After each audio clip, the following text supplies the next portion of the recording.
Hello friends, आपका स्वागत है हमारे एक और नए वीडियो में जिसमें हम लोग बेसिक प्रोग्रामिंग सीरीज को कंटिन्यू करेंगे। अगर आपने मेरा पुराना लेक्चर नहीं देखा है तो उसको देख करके आइएगा, तभी आपको ये वाला लेक्चर समझ में आएगा। उसका जो लिंक है मैंने डिस्क्रिप्शन बॉक्स और ऊपर आई बटन में दे दिया है। उसके देखे बिना आपको ये वाला लेक्चर बिल्कुल भी समझ में नहीं आएगा। तो चलिए शुरू करते हैं। हमने क्या सीखा था?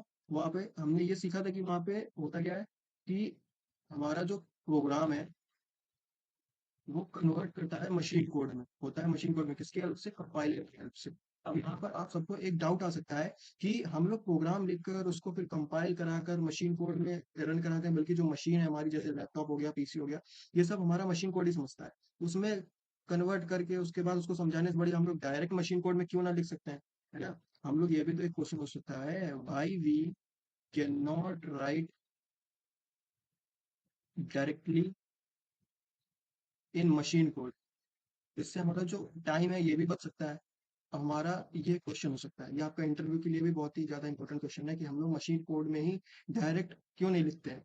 अब इसका एक रीजन है कि हम लोग लिखने को तो लिख सकते हैं, लेकिन हम लोग इसको अवॉइड करते हैं क्योंकि जो मशीन कोड होता है वो 0 1 के फॉर्म में होता है। और 0 1 के फॉर्म में होता है तो इसमें हमारे जो गलती होने की चांसेस होती हैं वो बहुत ही ज्यादा हो जाती है। क्यों होती है? जैसे मान लीजिए हमारा हो गया यहाँ पे, जैसे हुआ ऐड, जैसे हमने किया ऐड, ऐड हम लोग को करना है ए प्लस बी इक्वल टू 1 हो गया, बी इक्वल टू हो गया।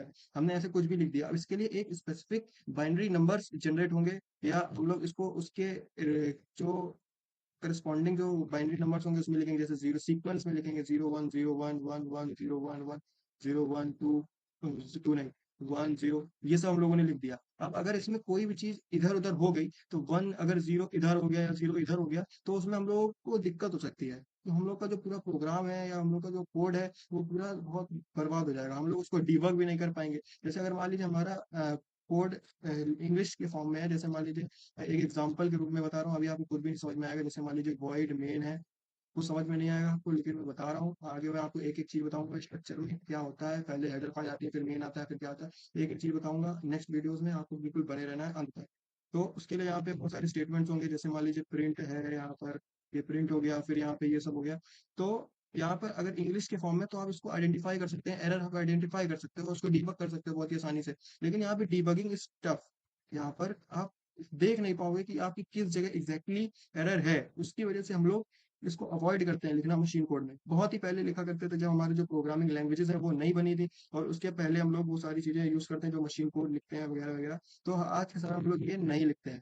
अब कोई बेकार ही फालतू इंसान होगा जो भी इसमें लिखा हुआ है, क्योंकि ये बिल्कुल भी यूज का नहीं है। इससे बढ़िया हम लोग प्रोग्राम लिखते हैं इंग्लिश के फॉर्म में, उसके बाद उसको कंपाइल कराते हैं, जो कि कंपाइलेशन से आपको कोई भी लेना देना नहीं होता। आजकल के सॉफ्टवेयर है जैसे कंपाइलेशन कराने के लिए, जिसमें हम लोग सी के प्रोग्राम लिखते हैं, जो कि है हमारे डेव, C++, वो है डेव है, और टर्बो है, और VS कोड है हमारा।